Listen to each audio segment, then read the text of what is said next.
a man gets struck by lightning in the middle of nowhere. And somehow, that one random strike changes the entire course of Western history. Not because of who he was, because of what he was carrying. What was in those documents, governments didn't want you to read. And when they finally made them public, they wish they hadn't. Stay with me, because this story goes places most history books are too scared to go. In 1775, a courier was riding horseback through Bavaria. He was carrying a leather satchel, sealed, classified, meant for powerful eyes only. He never made it. Lightning struck him dead off his horse on the road between Regensburg and Silesia. And when the Bavarian authorities searched his body, they found everything. Names, rituals, infiltration plans, a list of targets inside the church, inside universities, inside royal courts across Europe. This wasn't a conspiracy theory someone wrote in a pamphlet. This was the actual paperwork of a real secret society caught red-handed by an act of God. The organization was called the Order of the Illuminati, and after that day, nothing about European power was ever the same. Now, here's what most people get wrong about the Illuminati. They think it's a modern internet myth, something people made up to explain things they don't understand. But the OMG moment, the thing that stops people cold when they actually read the history, is that the Bavarian Illuminati didn't just exist. They were documented, raided, tried in court, and their papers were published by the government itself for the entire world to read. This wasn't hidden, it was headline news across Europe in 1786. The real conspiracy is that somehow 240 years later, most people have never heard the real version of this story. So let's go back to where it actually started. The year is 1776. Not America, Bavaria. A law professor named Adam Weishaupt sits in his university office in Ingolstadt, Bavaria, and he is furious. He believes the Catholic Church has a stranglehold on education, on science, on free thought. He believes powerful religious institutions are deciding what people are allowed to know and what they aren't.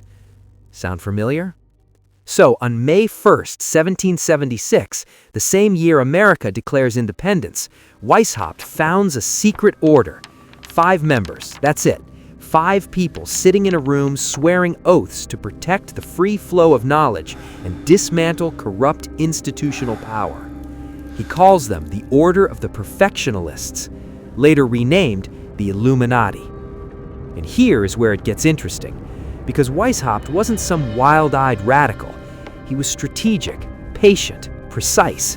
He didn't want a revolution with guns. He wanted infiltration. Slowly, quietly, get the right people into the right positions inside governments, inside courts, inside the church itself, and change the world from the inside. Within 9 years, the order had grown from 5 members to over 2,000. They had cells operating in France, Italy, Austria, and Poland. They had recruited some of the most powerful noblemen in Europe, and nobody outside the order knew they existed until that courier fell off his horse. The first thing the Bavarian government did was panic, because when their investigators actually read those documents, what they found wasn't the ranting of lunatics, it was operational. There were real names, real politicians, real clergymen, real professors, respected people, people with power and titles and public faces, people nobody suspected. The documents revealed the Illuminati's grading system, how members moved through levels of trust, how new recruits were tested before they were told what the order really was, how coded language was used so members could communicate in public without being detected. This is the part that made European monarchs lose sleep, because if a secret society could build this kind of network inside their governments, inside their churches, without anyone knowing, who else was already inside? Bavaria's Duke Karl Theodor moved immediately. In 1785, the same year the courier died, he issued an edict banning all secret societies. In 1787, Bavarian authorities raided the homes of known members. They found more documents, more names, more plans.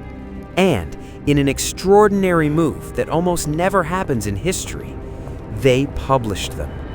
The Bavarian government printed and distributed the seized Illuminati documents publicly, titled Original Writings of the Order and Sect of the Illuminati. They wanted the public to see what had been operating under their noses, and the public was not okay. Weishaupt was stripped of his professorship and banished from Bavaria.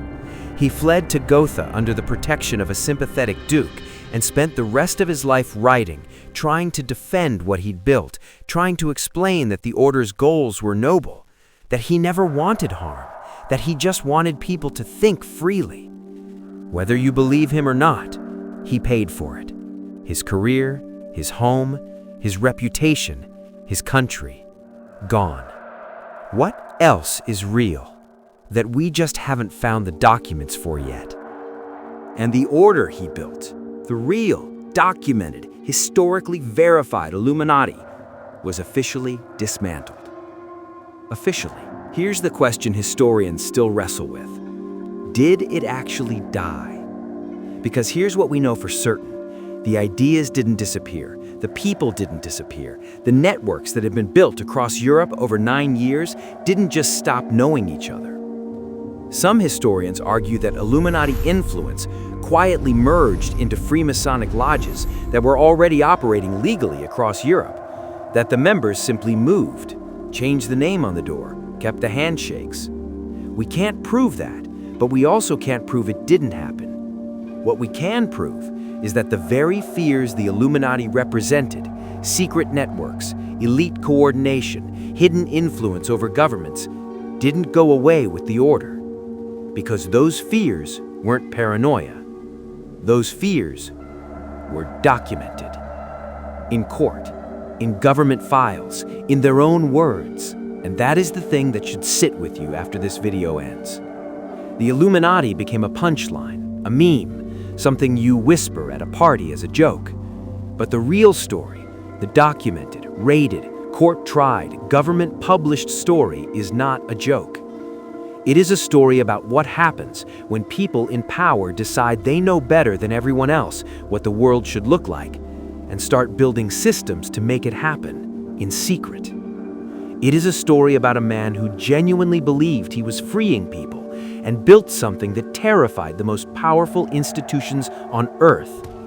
And it is a story about one dead courier on a road in Bavaria, whose lightning strike accident may have changed more about the modern world than almost any battle or election you were ever taught in school. The question isn't whether the Illuminati was real. We know it was real. The question is, what else is real that we just haven't found the documents for yet? If this hit you differently than you expected, drop a comment below and tell me what surprised you most. Share this with someone who thinks the Illuminati is just a meme, because the truth is so much more interesting. And if you want to go deeper into the hidden history of secret societies that actually shaped the world, I found something that will genuinely shake you. The real story of the secret brotherhood that quietly overthrew an empire and nobody in the West knows their name. It's right there waiting for you. Watch it next. You won't regret it.